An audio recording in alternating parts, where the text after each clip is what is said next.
KBG Énergie, société spécialisée dans la vente, l'installation et la maintenance du système solaire. KBG Énergie, votre solution énergétique solaire d'aujourd'hui et pour longtemps.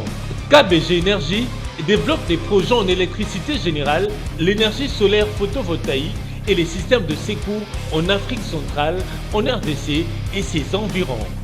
KBG Énergie gère votre consommation et votre stockage. Nos services, matériel européen très durable, 2 équipes professionnelles à votre disposition. Les dimensionnements complets des installations, l'élaboration de schémas techniques et plans d'implantation, le développement de nouveaux projets, la mise en œuvre de projets ainsi que la maintenance. Avec KBG Énergie, fini le délestage et assure votre alimentation en énergie solaire.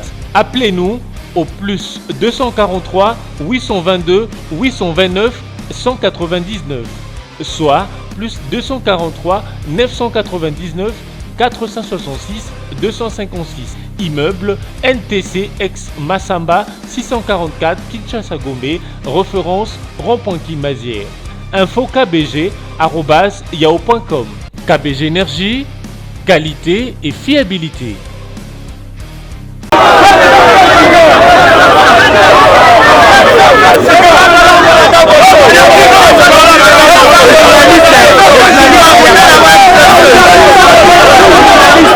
Journaliste avec les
Ah, la saute de mouton.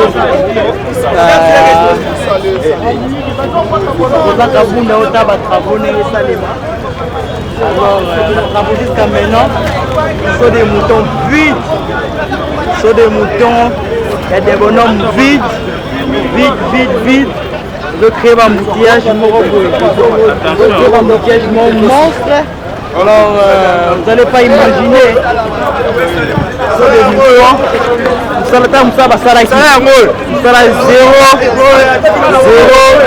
Je suis commentateur de IDPS, Michel et Salamaté.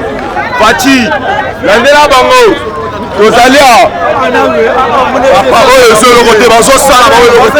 Depuis ma dit, on s'en sort de l'autre côté. Depuis ma dit, il en a un côté, on s'en sort de l'autre côté. Il en a un côté, on s'en sort de l'autre côté. Papa, c'est la mission, Michel, la mort.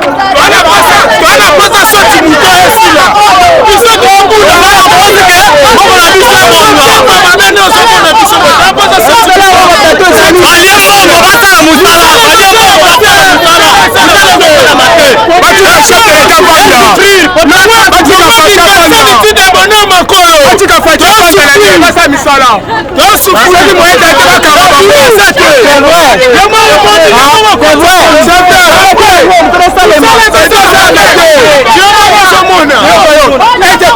l'État akangama na embouteillage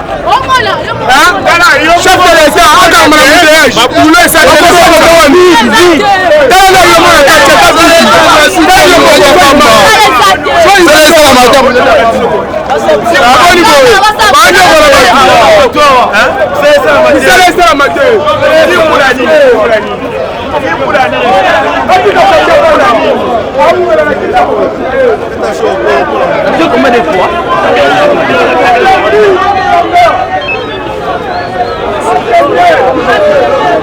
combattant les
aventurier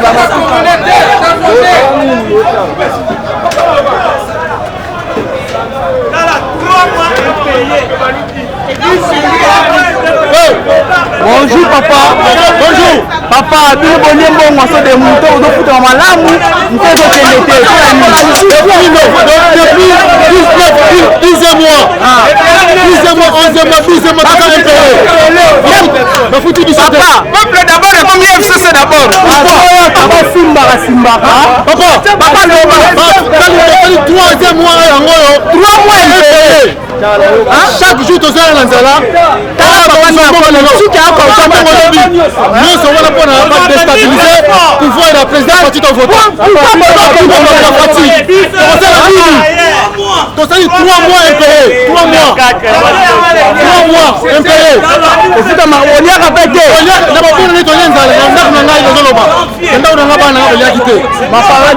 Mais si on a mis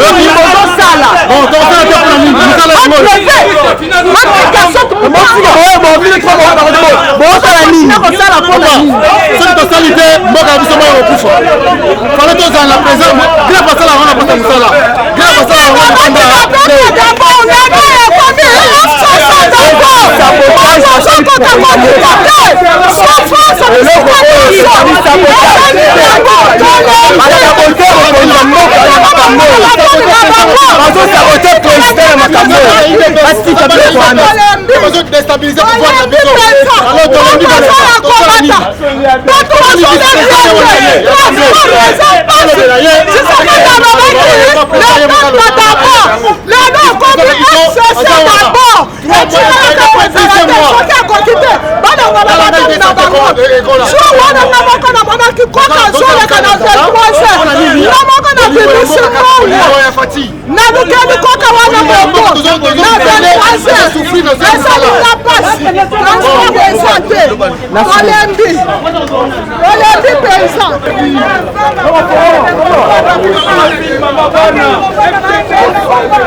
Président de la République apprécié il faut financer le salaire 100 jours. Avant le gouvernement, il y a une coordination, il y a Makamboyoso.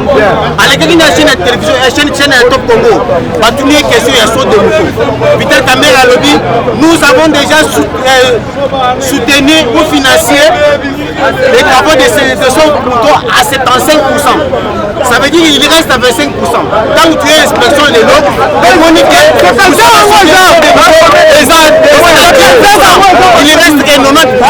Ça veut dire mon avocat Vital Kamera, Mouiki Mouiki Aibaki, Tangwazaki n'a pas perdu. Aïe les lots, même dans le Zamboka, n'a qui Moyibi. C'est pourquoi on a une autre sengaye. Ce qui est à la démission, on a démissionné dans la place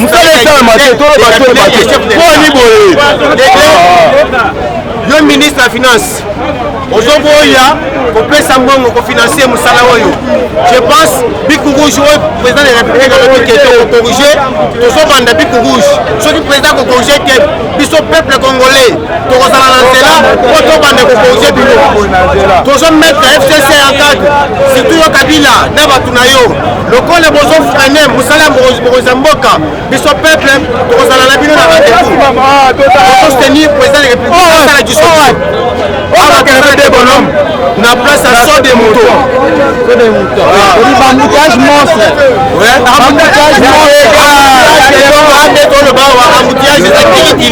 C'est pourquoi tous les gens dans Mozamboka à travailler dans la bibliothèque. Bazo conduire en erreur. La dissolution du Parlement. Bon, la raison pour laquelle Monica a accueilli de ces partis où il a la politique. Dans un parti belé, où il a PPRD, où il a impunité, Zali, Moïb, Zali, Baotika, Mogomote, où il a IDPS. Total, il va travailler sur le mouton, ils ont avancé, ils ont campé aussi, il va travailler, nous avons fait un aventurier. On se respecte Moussalate. Toye biso sur le terrain, tous la politique à réseaux sociaux. Toye sur le terrain pour le moment, Moussala au chef de l'État. Donc on a chanté, tout le monde a 8 personnes, 5 personnes. On a sorti bientôt. On a abandonné la Kanda. Moussala au Salmaté.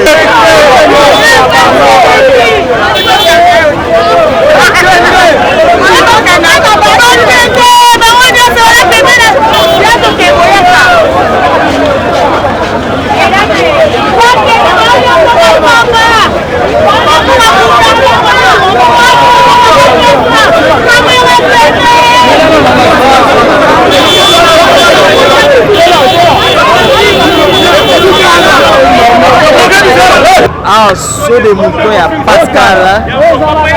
Saut de mouton à Pascal. Vous pouvez m'excuser.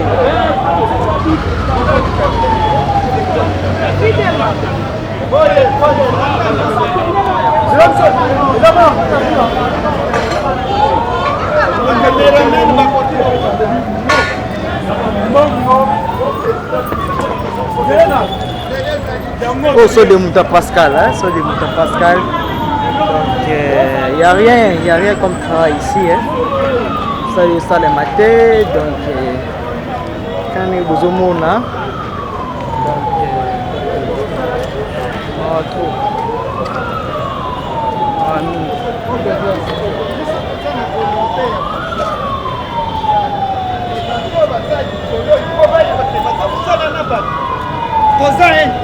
bazali kofuta biso te bazali kofuta biso te il faut bafuta biso 4 mois impayé okoyebana mosala 4 mois de payé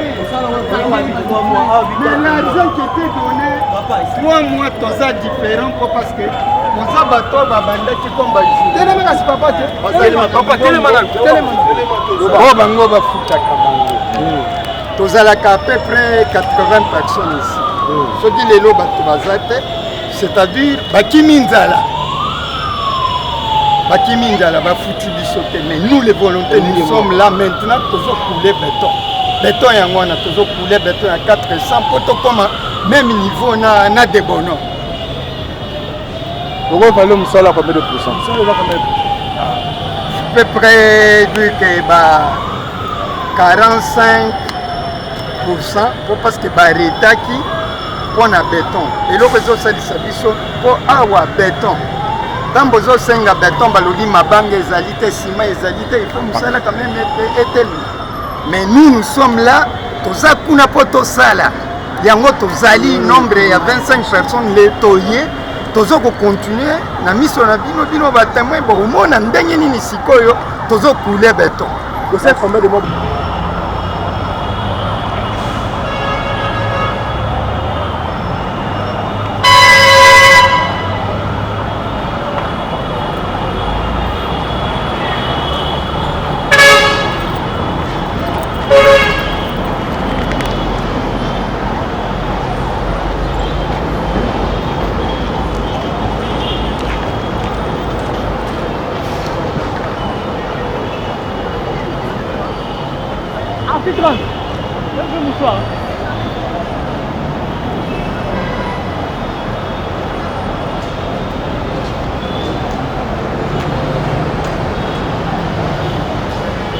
Patol par-ci par-là. Il faut sauter au mouton. Saut du mouton, saumon.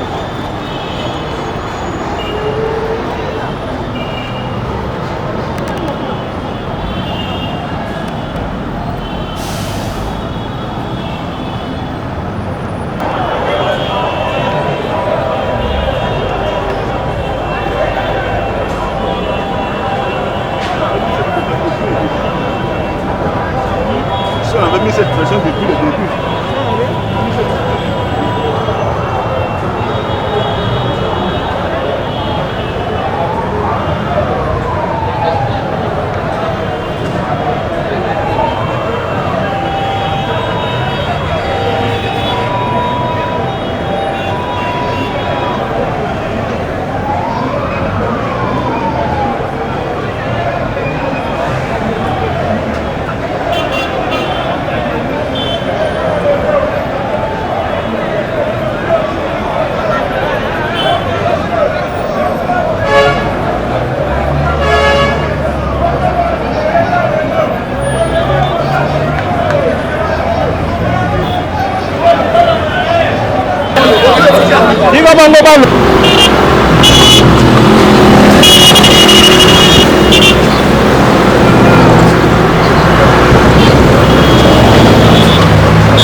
tous les policiers sont bandumba na boutoir.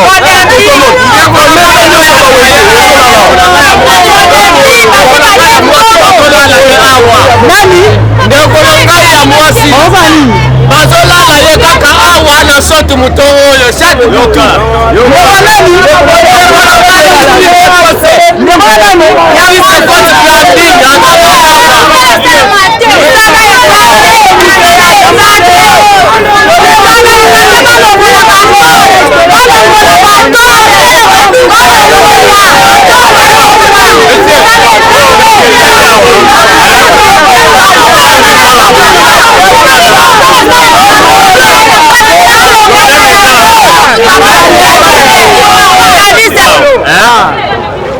oye bapasola nzela ya tre me basala eloko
Avancez, avancez, avancez, avancez. Avancez. Papa, avancez, avancez, avancez. Avancez, avancez.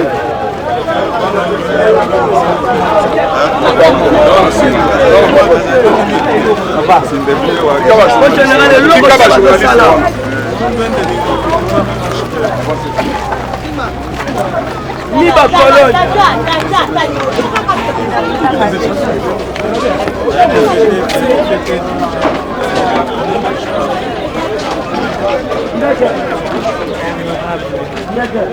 Voilà.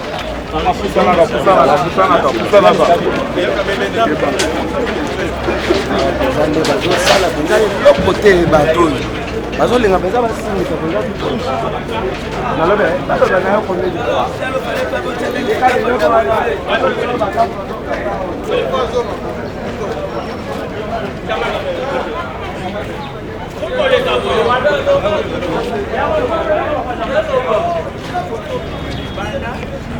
Au saut des moutons à 24.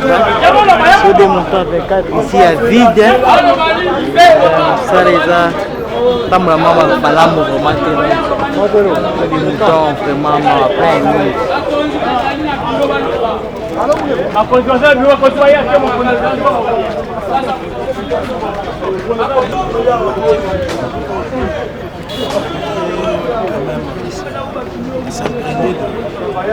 L'évolution des travaux. Ça commence quand même à taper sur la tête. Vraiment, c'est vrai. Tout ça, les travaux étaient faits. Depuis le 24, on a fait. Le plan nous a menti. Le 24 décembre, nous a dit ceci, d'aller prendre là l'argent. Dès qu'on est arrivé le 24 du matin, il était parti. Alors nous sommes découragés. Qui vous a demandé, s'il vous plaît? Oui. Qui vous a demandé d'aller prendre? Lui-même les blancs. C'est Platini. C'est celui qui a signé le communiqué. C'est vous les chefs. Ici, le monde qui est travaillé. Les travailleurs. Les chefs sont là, les ingénieurs sont là. Pour les appeler. Ah, c'est ce trouve là, les deux, ce sont des ingénieurs. Ingénieur.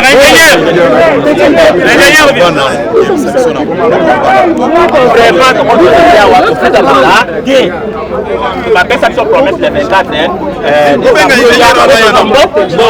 y a les 24 mais c'est platine donc à laquelle époque, au de vous de tout bataille. Le kayak.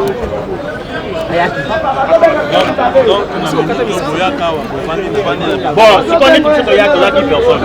Kayak a pour Kolongola, ma baille au Tochaki.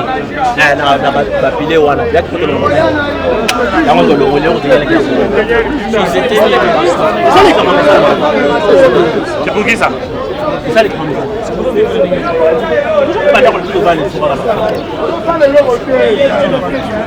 Mais vous se retrouvez en Nérénie. Bon,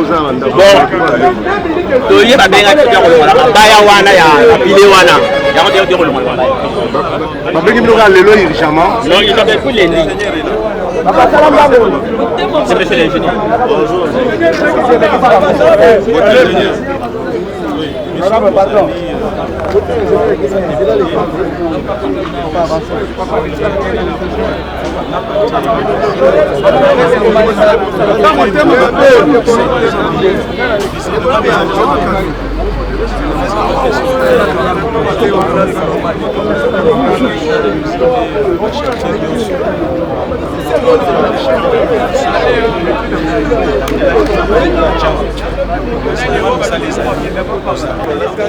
Aux ingénieurs pour, n'est-ce pas, bloquer le travail.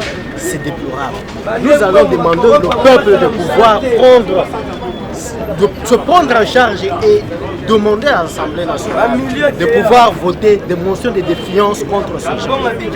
Nous demanderons à nos députés de pouvoir nécessairement écrire une motion de défiance contre ce genre. Mais pourquoi les gens sont en train d'accuser les DIRCAB? Finalement, quand le président a lancé les travaux de 100 jours, vous avez senti au début que ces travaux avançaient. À 4 mois que Ilunga et son gouvernement ont pris le pouvoir pour diriger, vous avez senti qu'il y a eu maintenant un freinage dans ces travaux de 100 jours. C'est ce que nous pensons qu'il y a une main noire derrière le ministre qui sont censés, n'est-ce pas, financer ces travaux. Ce matin, vous avez suivi le ministre de la communication, chargé des communications et médias. Il a parlé ouvertement que le ministère des Finances a bloqué certaines facturations, certains travaux qui devaient nécessairement s'exécuter. C'est suite à cela que nous sommes en train de voir et palper de nos propres yeux ce qui se fait sur le terrain. Ok, merci. Je vous en prie.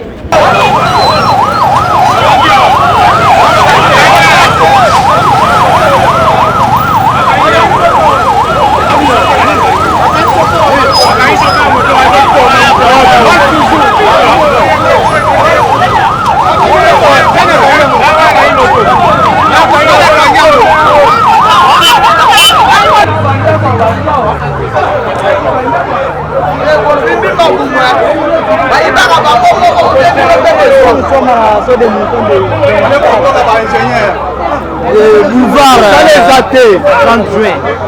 Ça les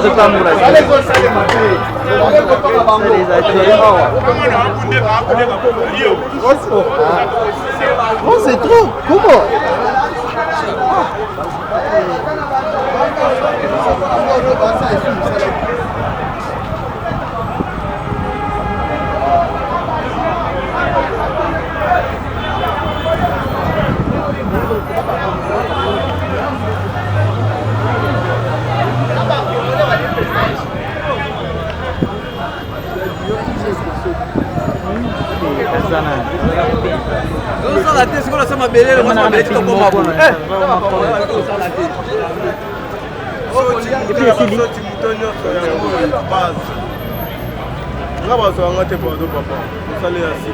Vous allez sur le point. Mais on va souffrir 4 mois impayés beaucoup de matin. Le problème est d'été. C'est limité.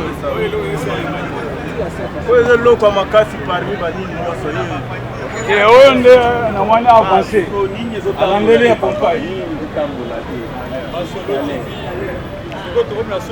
Sur des moutons, il y a boulevard.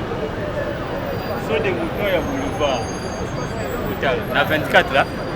Donc, croisement 24, il y a boulevard. Sur des moutons, boulevard.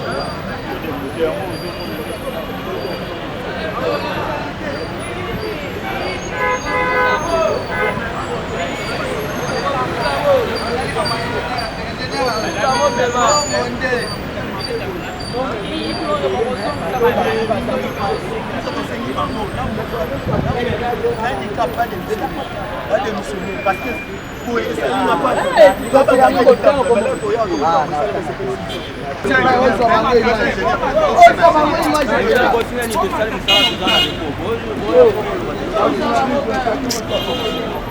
ah, toza ba maboma yo kona pa yo nde moto ali po machie ba tona te toza na record toza ba tolo bela pona dino papa so iba sina bazwi shida nzela oyo pena bino ko sale longo tennis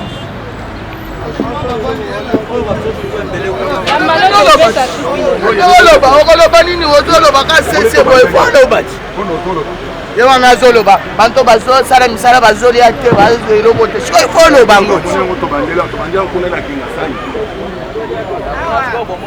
ah so des moutons kani womuna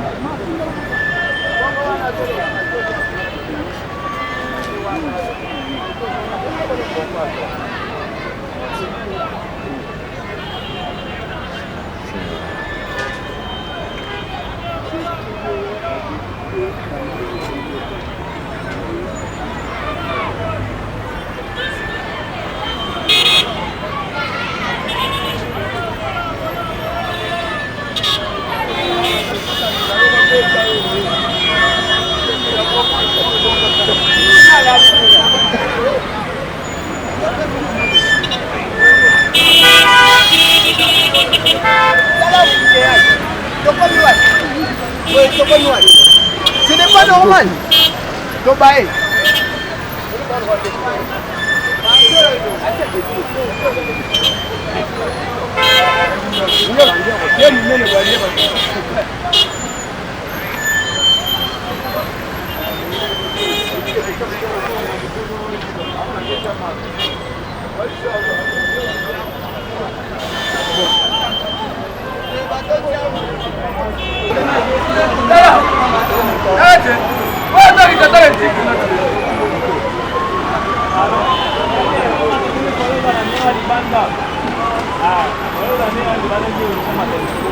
Dala kema kuna shinana kubeta hao.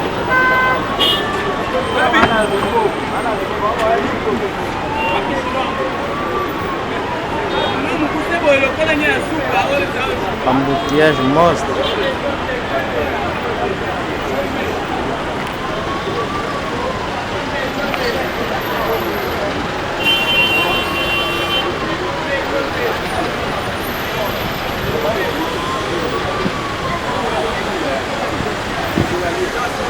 Voilà, les embouteillages monstres du boulevard. Hein?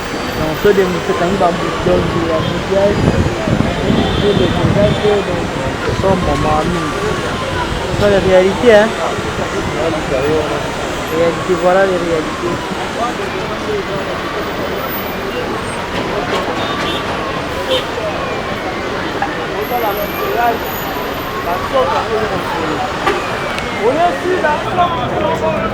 Ici, nous sommes à la sorte du mouton de Sosimat. Saute du mouton à Sosimat. Papa, saute mouton. Quand même, au Konzambo, Kabimisi Mbongo Naye, pour la misala ou avancement misala ou.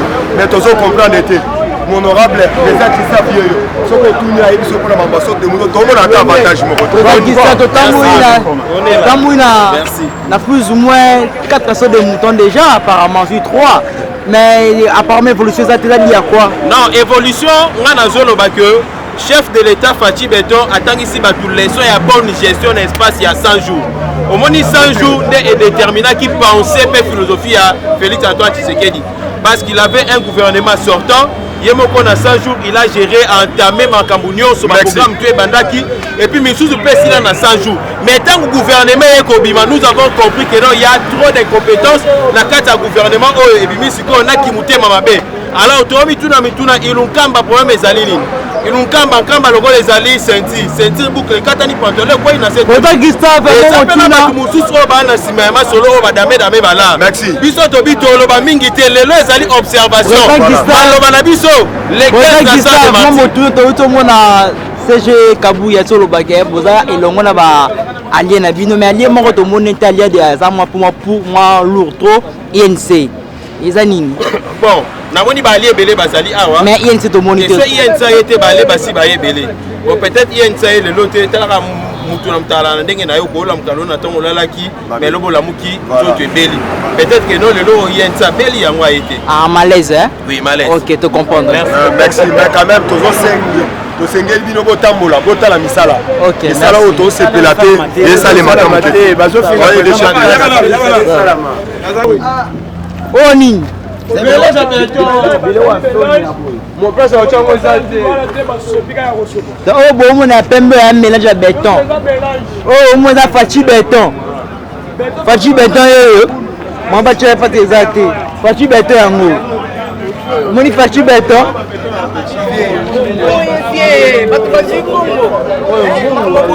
c'est très honteux vraiment. on a combien de sacs à stimer bébé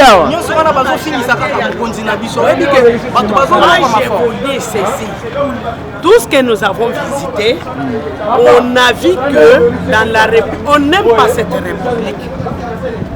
On n'aime pas la République, ce sont des gens qui n'aiment pas la République qui ont fait cette histoire. C'est alors que nous disons qu'il faut que les présidents puissent prendre des mesures qu'il faut pour cette histoire. Parce que nous, on savait qu'on travaille, mais on ne travaille pas. C'est qu'on a bouffé de l'argent. La personne à qui on a remis l'argent, si c'est qui on ne connaît pas, à qui on a remis l'argent, on doit l'interpeller. Et la personne doit remettre tout l'argent qu'on lui a donné. Il faut que sa place est à Makala. C'est pas n'importe où. Parce que voilà comment on cherche l'embouteillage des fosses pour dire que ce sont des sortes de moutons qui cherchent l'embouteillage. Alors que ce n'est pas les sortes de moutons. Tout ça c'est créé par des saints pour qu'ils viennent dire que c'est le président et que les gens haïssent le président, notre président. Voilà pourquoi nous vous disons que vous êtes les médias. Ayez l'habitude de publier tout ce que vous avez vu tel que vous l'avez conçu. Tel que vous l'avez conçu, tel que vous l'avez trouvé. Parce qu'aujourd'hui, quand nous voyons tout ça comme ça, il n'y a rien qui s'est fait. Tout ce qu'on a fait ici, c'est les mensonges, rien que les mensonges. C'est que l'argent est bouffé, c'est que le président a fait sortir l'argent est bouffé par des gens de mauvaise foi. C'est alors que nous disons, avec ça, il faut arrêter les gens. Il faut que tous ces gens soient arrêtés. Merci, maman. Merci beaucoup.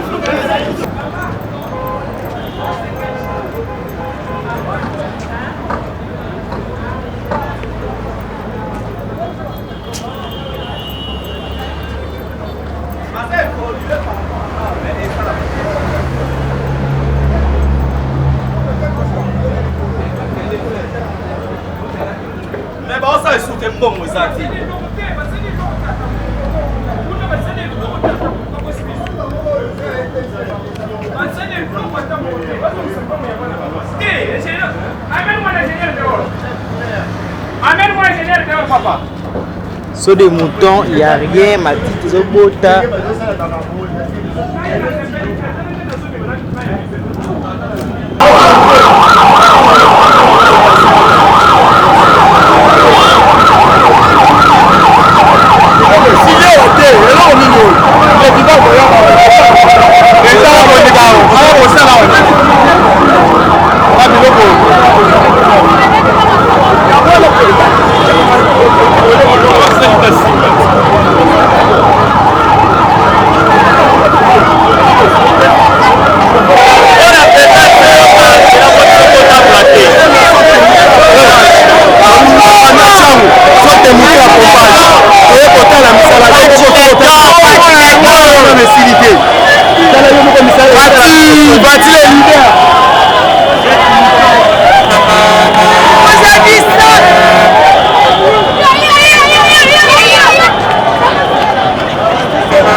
Dans ce bouton pompage, dans le canet au monde,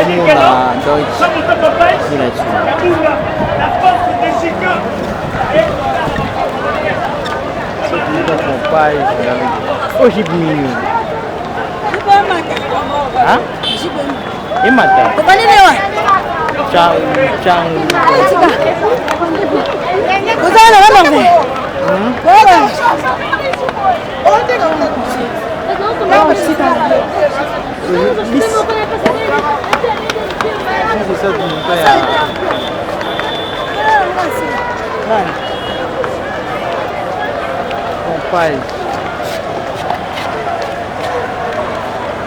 ne va pas d'avancer, mais moi, finaliser un humanité.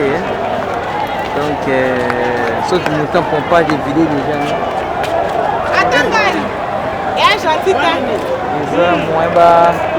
Le cœur est dans inachevé. Après cela, ma camouflé, vous n'avez pas gagné ce temps. Le nous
Papa abana belé. Ayo ça pour donner un salato. Papa abana belé. Papa abana belé. D'accord.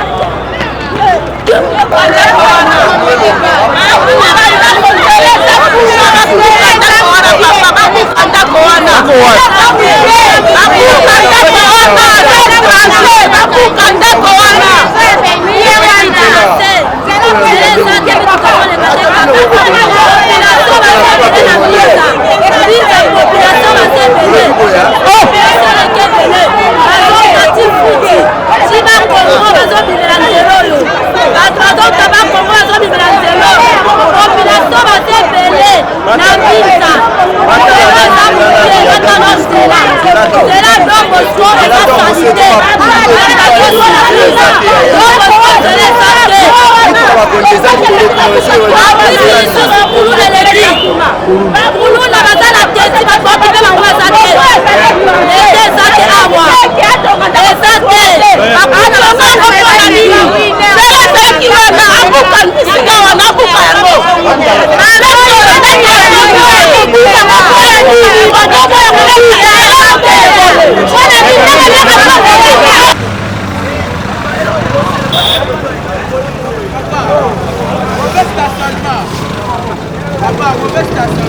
Nous sommes à l'Inikine, à l'Inikine, il y a un homme, il y a une classe.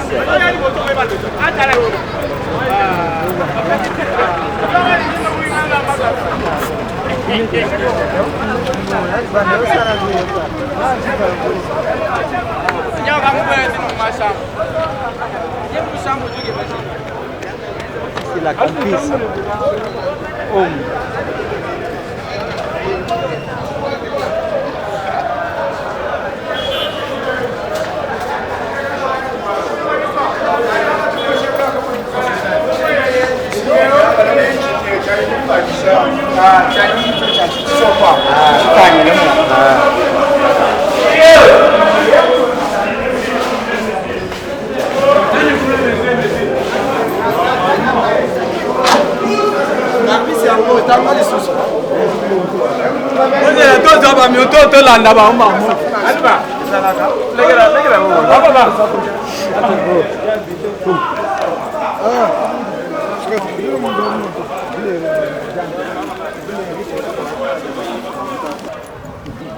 Tala bitaba alors ba réhabilité ba fondre les 24 bitaba très sale. Homme salité, homme si salité. Donc c'est déplorable. C'est vraiment bizarre. Nakata Inikine, autant qu'il Louvanyuma, salité Nakati. Donc vous n'allez pas imaginer. Hein? Donc Inikine, Banaba Itse Bima, Abaki va réhabilité, homme jusqu'à maintenant non réhabilité. Il y a un bon monique.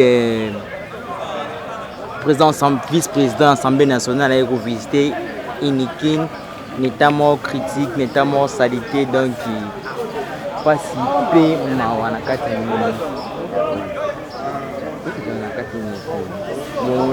très vraiment bizarre. C'est déplorable. Salité, ma casse, vraiment la casse.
Adjida, tu es venu à mon dos, tu as dit bonjour. Zonga Bena.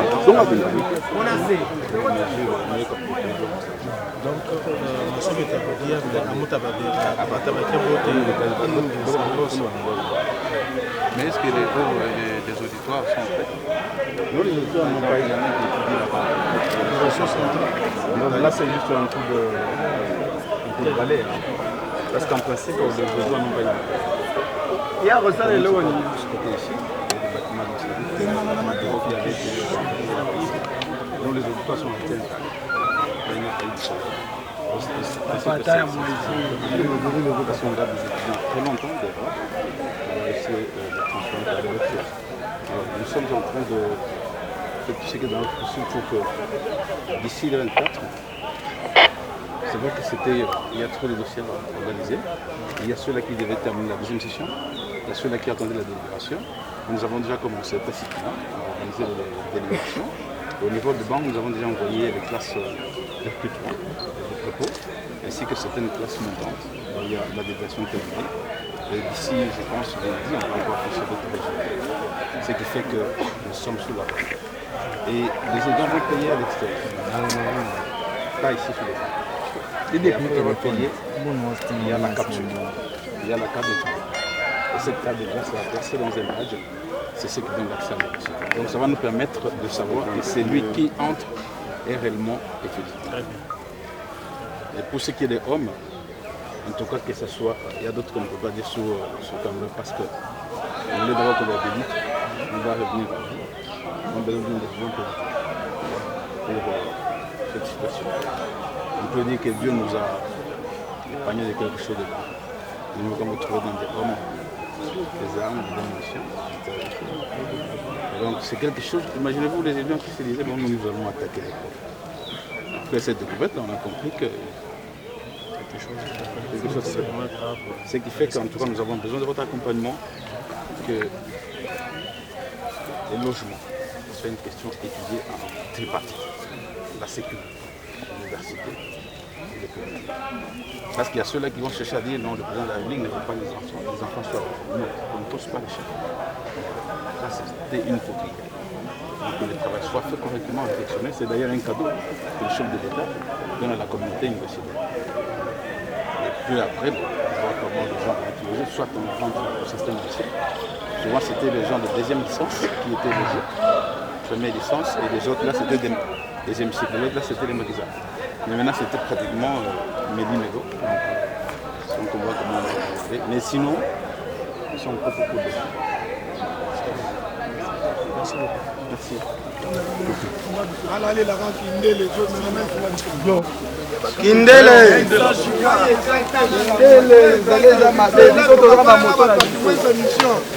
Les Japonais,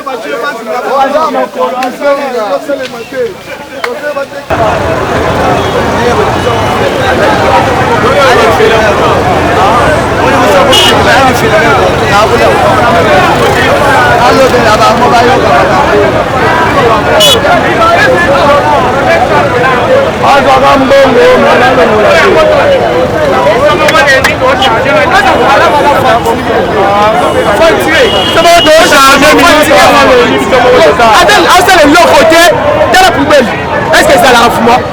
Est-ce que ça la fout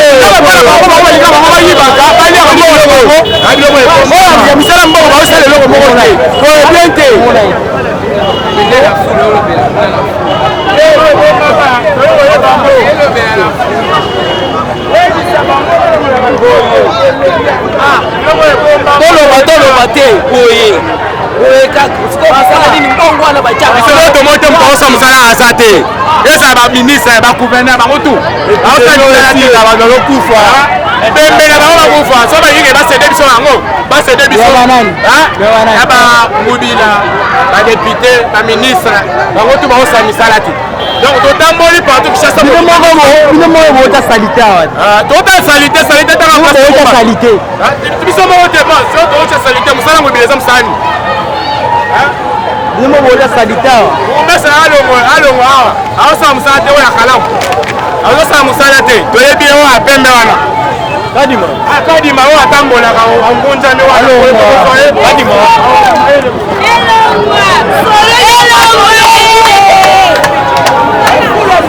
Hey!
Kadima.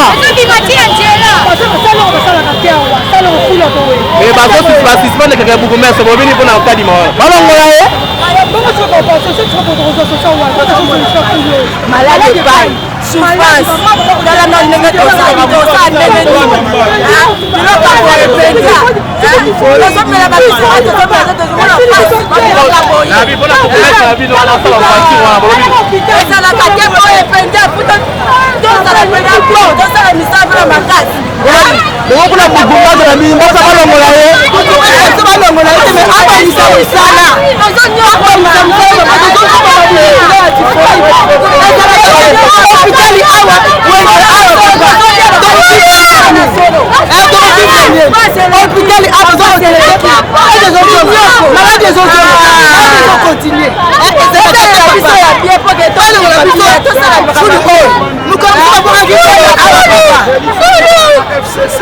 le problème est ça va FCC.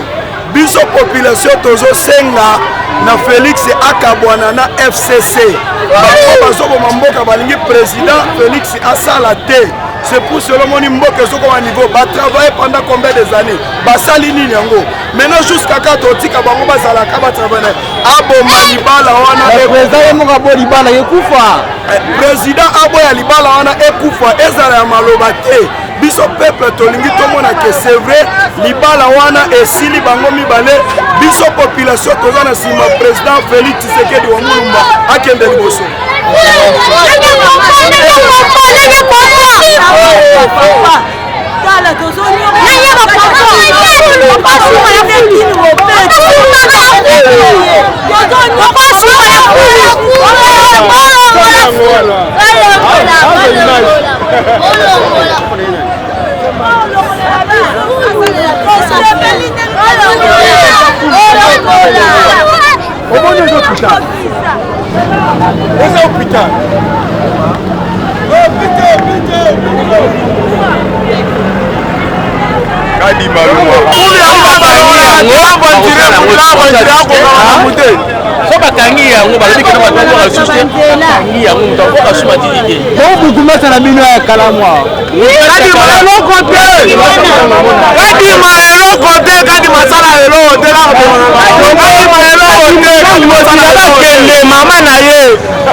na kalamu na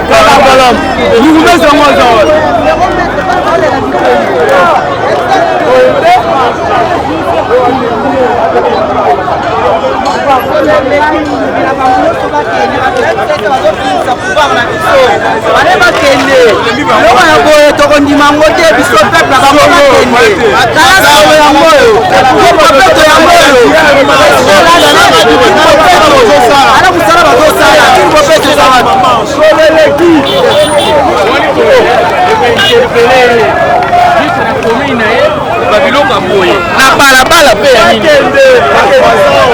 oye ba malade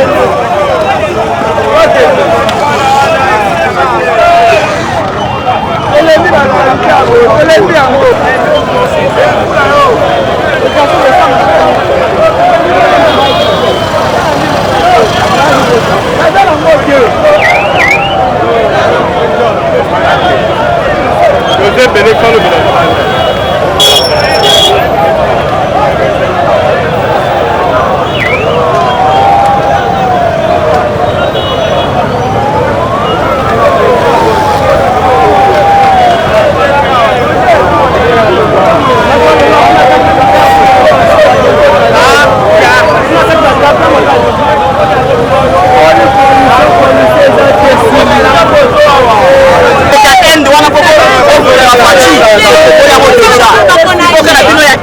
to so ko yango yo Shadak tala zo le finala ko Shadak ola mama na yo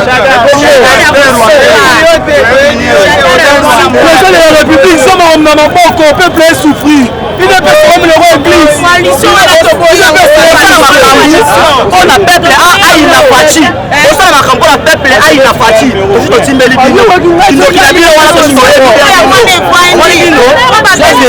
population bangela soki mutu efandi soki mutu yango wana efandi toboyi bango coalition wana biso toboyi yango tokotikala kondima coalition wana ata mokolo te toboyi yango mpo tosouffrir majorité na bango oyo bazoloba baza majorité bakenda osalela yango na chambre na bango peuple aponaki bango na toponaki bango te biso toponaki bango te majorité na bango bozela tokoza tokomana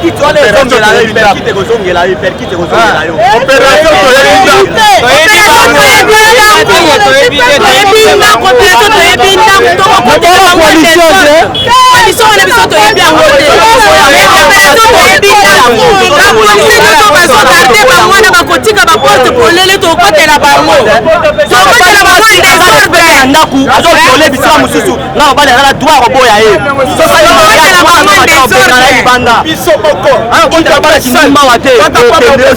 majorité parlementaire ezala cash ezala FCC toboyi bango nyonso abupia ozala 15 ozala nde yombe okatili papa eza ne nyao Shadak tokati Shadak likambo eza boye après les 15 opération toyebi ndako nde place tosukeli nde yango wana bosela na balenge tokoyeba waliboma na mutu tokokomelo na ndakokana bato nokobimisa moto bovuta ni mobimba ministre ya transport alobi ke identifie de $20 wana eske ye akokabela motu $20 po akende adidentifie identificateur ezalaka na plaque $500 aza liboma na motu na ye po oyebi makambo bamiosala soyebi makambo aosala bani na barungu okoma na limete ali osoma anda ya $500 osoma $500 eske atuna André Kimbuta atuna sasa mobimba biso minyama tokoya na ndaku na ye toya kosoma ye ndaku na ye akokota na biso biso nyonso mobimba tokokomelo na ndaku na yo $500 ba $500 ozoluka ekanda azoloba wana makopa na bino combien passe na $500 on peut compter 10 000 fois par jour moto biso ba moto to pesaka 10 000 fois par jour au moins yo koya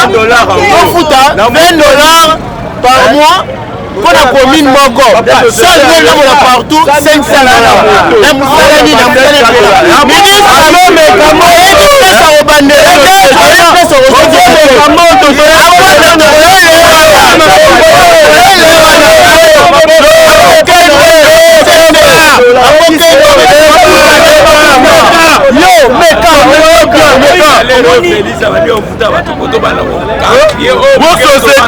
Congo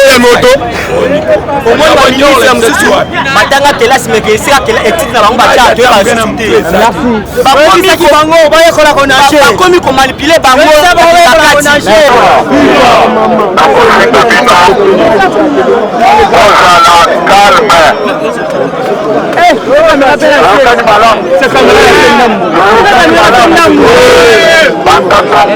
tosali mosala totika sikoyo badepute baloba tokani bomibetela maboko bana mayele bana facilitation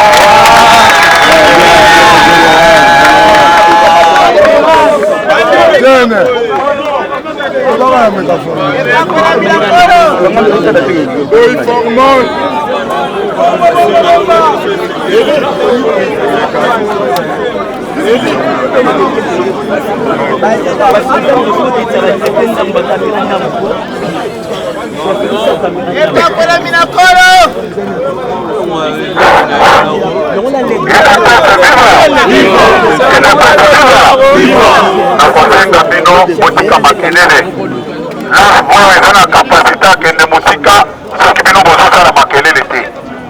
Yango nakopase maloba epa honorable Jean-Marc Aboun oyo auti kosala tourne na badepute baeli na biso bauti kosala mosala na bango bopesa bango matoi na oyo bakoyebisa bino tokane lobi tosololaki na bino awa nayebisaki bino ke en tout cas makambo ndenge toyokeli yango tokokanga minoko na biso te ifo toloba yango eza boye te amipetela maboko mpona patience na bino. UDPS viva! Viva! UDPS viva! Viva! UDPS viva! Viva! Viva! Viva! Tshisekedi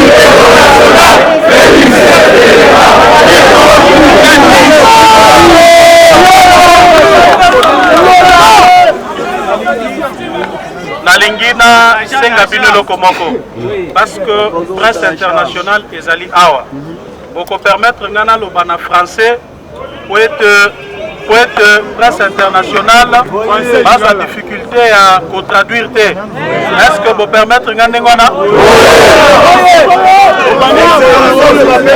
tokoloba français tokoloba pe lingala. Voilà. Mesdames et messieurs, combattantes et combattants, nous avons amorcé ce matin une tournée sur l'étendue, sur toute l'étendue de la ville de Kinshasa pour palper de nos doigts les réalisations qui ont été faites dans le cadre de 100 jours. Plus principalement, comme vous le savez bien, il était question que nous visitions tous les sortes de moutons. Après cela, nous avons eu à visiter aussi certains chantiers et visiter aussi la ville de Kinshasa dans son volet salubrité. Le constat que nous avons fait est amer. C'est un constat de désolation. Nous nous sommes mis à la place de notre peuple et nous avons dit que cela est inacceptable. Alors, parce que la polémique qui a enflé dernièrement le média et les réseaux sociaux faisait état de deux discours différents. L'un disant que ces projets étaient financés à hauteur de 70% et maintenant, après notre tournée, nous nous sommes rendus compte que le projet est réalisé à hauteur de 30%. Voyez-vous? Donc, nous estimons à notre humble avis que des explications doivent être fournies quant à ça. Mais maintenant, je veux vous demander du calme, chers combattants. Nous avons fait un état des lieux. Il va falloir que dès demain,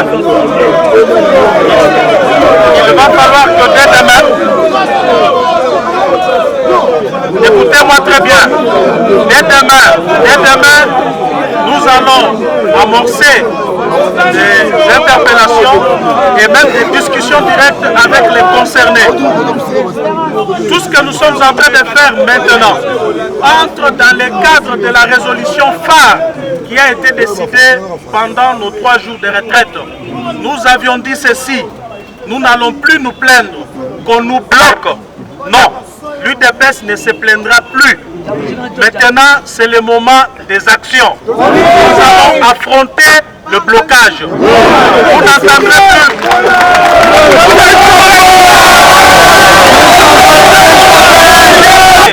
Entre le taux de financement et le taux d'exécution, demande que chacun se remette en cause. Et je vais vous donner de plus amples détails. Parce qu'en entrant ici, vous m'avez accueilli avec une chanson. Cette chanson est déjà entendue. C'est le vœu de tout notre peuple. Mais je vous dis ceci.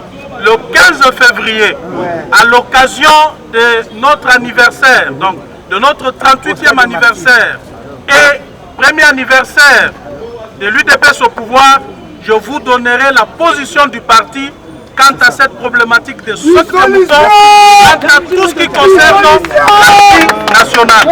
Nous n'allons laisser personne, s'il vous plaît, écoutez-moi, nous n'allons laisser personne cette fois-ci nous narguer le peuple congolais et narguer les chefs de l'État. Aucune coalition, Aucun compromis politique ne sera au-dessus de l'intérêt de notre peuple.